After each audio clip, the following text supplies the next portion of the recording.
साहिब, बटुकनाथ महाराज निर्दोष है। ये किसने कहा तुमसे? हाँ, खुद बटुकनाथ ने?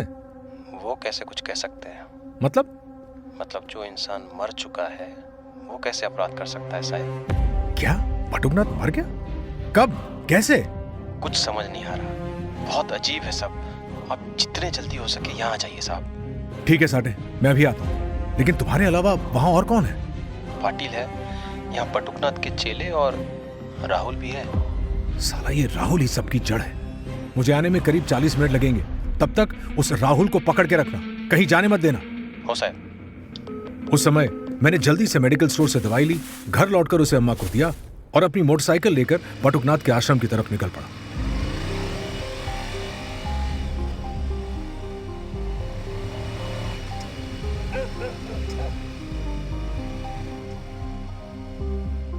बटुकनाथ एक पुराने बंगले में रहता था। गेट के अंदर घुसते ही मुझे जवान, बूढ़े और औरतों की भीड़ नजर आई। ये उनके शिष्य थे जिन्होंने अपने सर पर एक विशेष तरह का साफा बांधा हुआ था। उस भीड़ में से रास्ता बनाते हुए मैं बंगले के अंदर दाखिल हुआ। वहां बिल्कुल कोई शोर, कोई आवाज नहीं हो रही थी। मातम की शांति पूरे बंगले में बिखरी हुई थी। बंगले के अंदर लोग कतार बनाकर धीरे धीरे सीढ़ियों की ओर जा रहे थे। ऐसा मंजर मैंने अपनी जिंदगी में पहले कभी नहीं देखा था। एक अजीब सा अनुशासन था उन लोगों में, जो बटुकनाथ के जाने के बाद भी कायम था। सब हाथ जोड़े कुछ बड़बड़ा रहे थे। उनके वो बोल राहुल के बोल से मेल खा रहे थे जब उस दिन वो उस पोटली को हाथ में लेकर उनका उच्चारण कर रहा था। मैं भी उस कतार को देखते देखते ऊपर वाले कमरे की तरफ बढ़ने लगा और लाश की दुर्गंध मुझे भी आने लगी। वो दुर्गंध किसी ऐसी लाश की नहीं थी जिसकी मौत बस कुछ ही घंटे पहले हुई हो, बल्कि मेरे अनुमान से उसे मरे 2 या 3 दिन हो चुके थे। मैं उस कमरे में दाखिल हुआ जो बटुकनाथ का था। सारे शिष्य उस लाश के एक एक करके पैर छूते और बाहर आ जाते। साठे जो कमरे के बाहर खड़ा था उसने मुझे भी बाहर बुला लिया और मैं भी उस दुर्गंध से दूर बाहर आ गया। ये सब क्या है साठे? कब हुई इसकी मौत और कैसे? वही तो पता नहीं लग पा रहा। जब से यहाँ आया हूँ यही सिलसिला चल रहा है, कोई कुछ भी नहीं बता रहा है। और राहुल कहाँ है? वो वहां बालकनी में, वो भी कुछ नहीं बता रहा है। और हम यहाँ हाथ पर हाथ धरे बैठे रहे, क्यों? एक्सक्यूज मी, हेलो, आप लोगों से कह रहा हूं, यहाँ ध्यान दीजिए।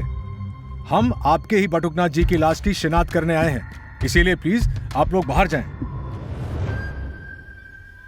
क्या हुआ, समझ में नहीं आया क्या मैं क्या कह रहा हूं? बाहर जाइए ना प्लीज। देखा, आवाज उठानी पड़ती है साठे। हर जगह हाथ जोड़कर काम नहीं चलता, समझे? हो साहब।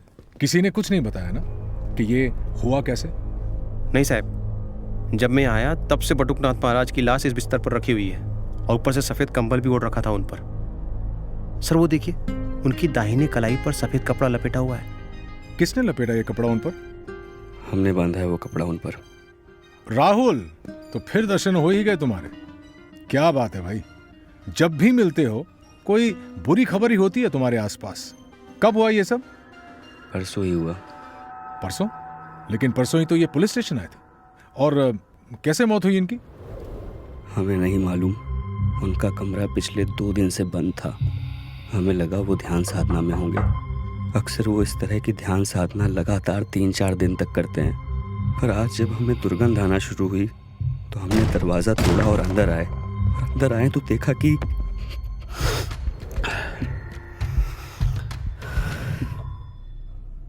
आगे क्या देखा तुमने?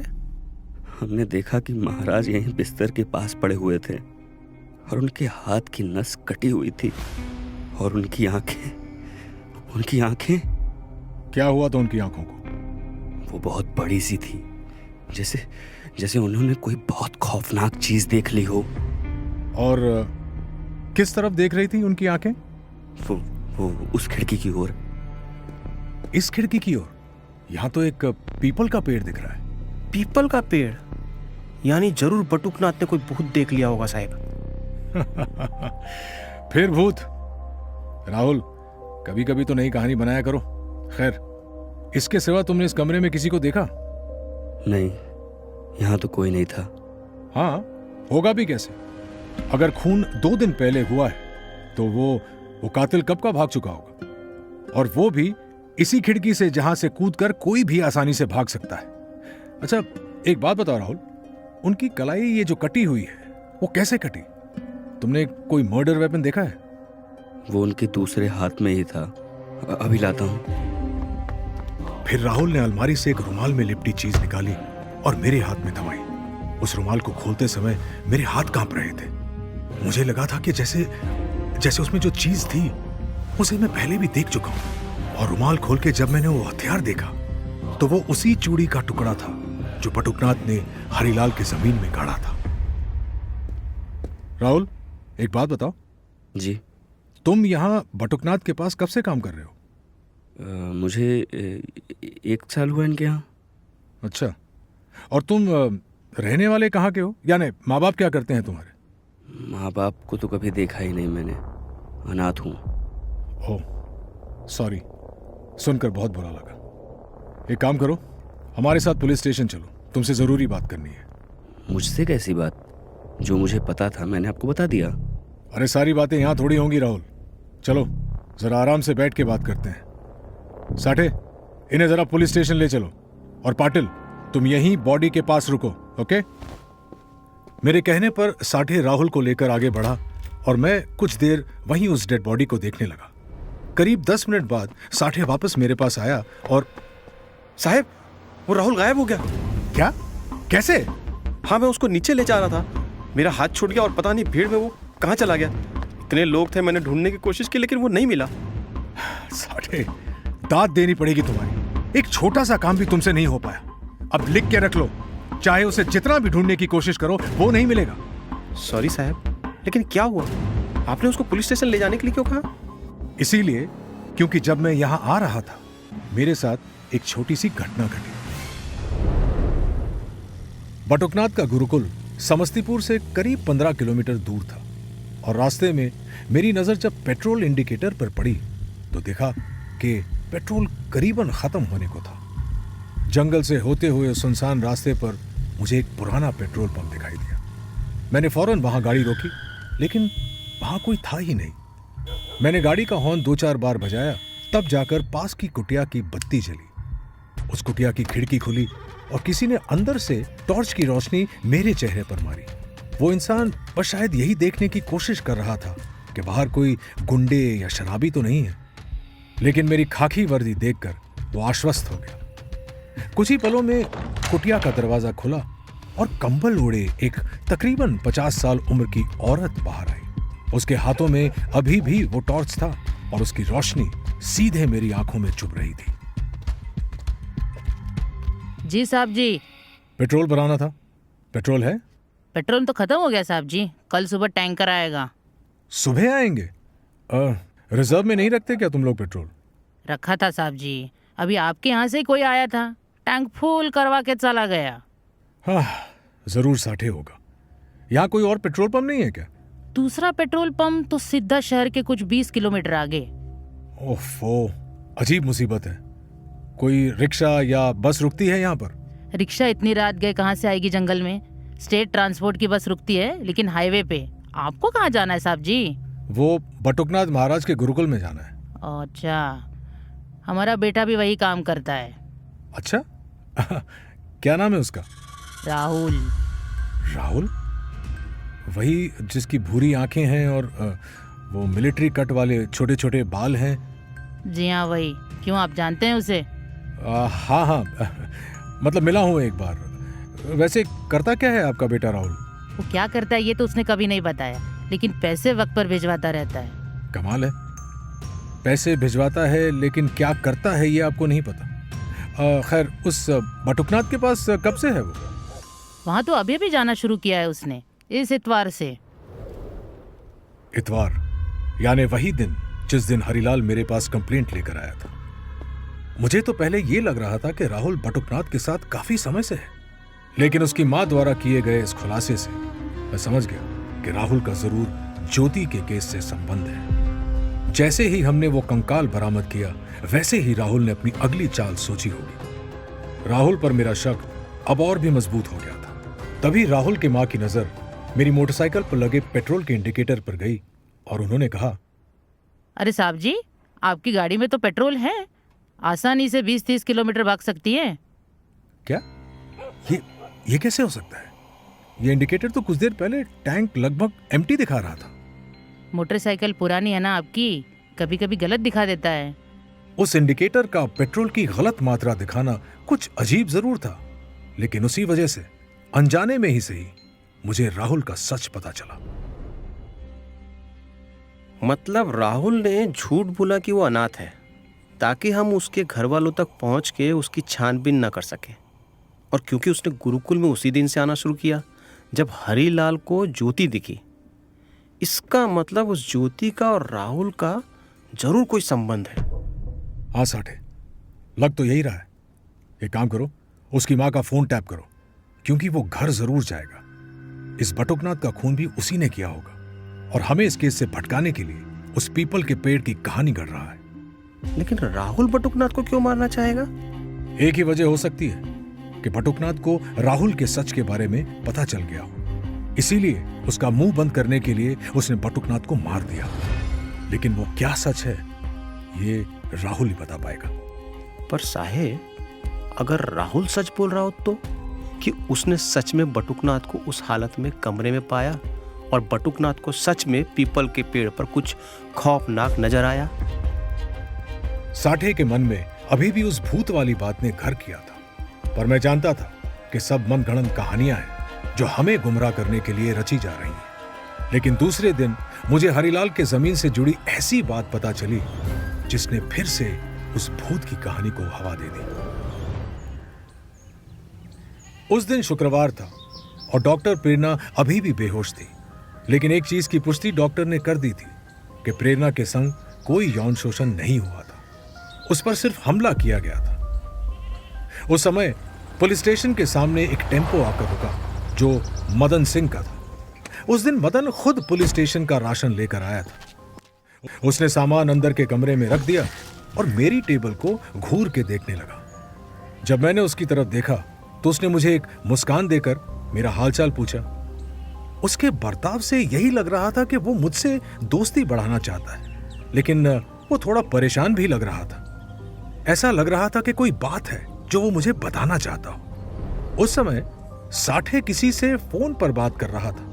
बात खत्म हो जाने पर उसने मुझे देखा और कहा, साहेब, मैंने पता करने की कोशिश की लेकिन उसका कोई पता नहीं चल पाया।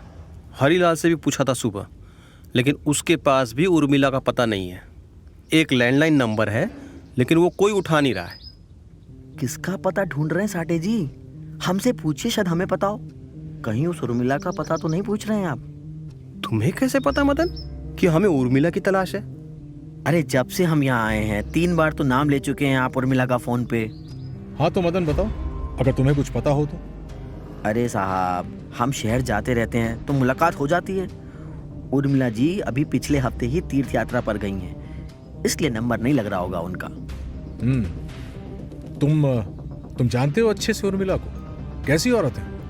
साहब, सच बताऊं तो आपको एक बात बतानी थी। जिसका रिश्ता हरीलाल की जमीन और उर्मिला से है, पर बात थोड़ी संवेदनशील है, इसलिए कैसे बताऊं समझ नहीं आ रहा था। साफ साफ बताओ, बात क्या है? उर्मिला का जो पति है ना, कीरत सिंह, वो हमारा बहुत अच्छा मित्र था जो अब इस दुनिया में नहीं है। ये बात हरीलाल के आने से पहले की और कीरत की मौत से 1 हफ्ते पहले की है। ए कीरत, क्या हो गया तुझे? दारू काहे पी रहा है रे? अरे दारू नहीं पीऊं तो क्या करूं? कुछ नहीं बचा है जिंदगी में। क्या हुआ रे कीरत, मुझे बता। ऐसे दारू पीने से कुछ नहीं होगा। तुम कुछ नहीं कर सकते मेरे परेशानी का। तू बता, क्या नहीं किया मैंने अपनी उर्मिला के लिए? जितना मुझसे हो सका सब उसको दे दिया। माँ के जेवर बेचकर उसके लिए जेवर बनवाए, उसके खातिर रात दिन काम करके फसल उगाई, और उसने मेरे साथ क्या किया भाभी ने कीरत? वो सरपंच का लौंडा है ना, चंदन, उसका यार है वो। ये क्या कह रहे हो कीरत? तुझे पक्का पता है? दोनों को खेत में देखा है मैंने बात करते हुए। ये उर्मिला जो हर शाम में मुंह फुलाए बैठी रहती थी कि मैंने उसके लिए सोने के कंगन नहीं खरीदे, वो अचानक शांत हो गई। खेतों से जब मैं घर लौटता हूँ मेरी आंखों से आंखें नहीं मिला पाती और आजकल हर रोज बन सवर के रहती है, जैसे उसी का इंतजार कर रही हो। देख किरण, ऐसे गलत फहमी नहीं पाला करते। तू भाभी से साफ साफ बात कर और मामले को आपस में खत्म कर। ऐसे दुनिया से कटकर दारू पीते रहोगे तो बात और बिगड़ जाएगी। फिर मेरे कहने पे साहब किरत मान गया और एक दिन खेतों से जल्दी घर लौट गया। तब उसने देखा कि चंदन घर पर था। चंदन भी वहीं था? जी, और तब वहां दोनों यानी चंदन और कीरत की बीवी उर्मिला क्या कर रहे थे वो मेरा बताना शायद उचित नहीं होगा साहब, लेकिन इतना पता है कि कीरत ने चंदन को बहुत पीटा, मुक्कों से, लातों से। आखिर कीरत किसान था साहब, बिना बैल के खेत जोतता था, तो वहीं चंदन एकदम नशेड़ी और लड़की बाज। कीरत की मार के आगे एक नहीं चली उसकी। लेकिन उसके बाद जब मामला चंदन के पिता सरपंच सुरेंद्र सिंह तक पहुंचा ना, तब मामला गर्म हो गया। दोनों के बीच एकदम 36 का आंकड़ा हो गया। लेकिन इसका उर्मिला पे साहब कोई असर ना पड़ा और वो चंदन से मिलती रही। और फिर एक रात कीरत की लाश तालाब में डूबी हुई मिली।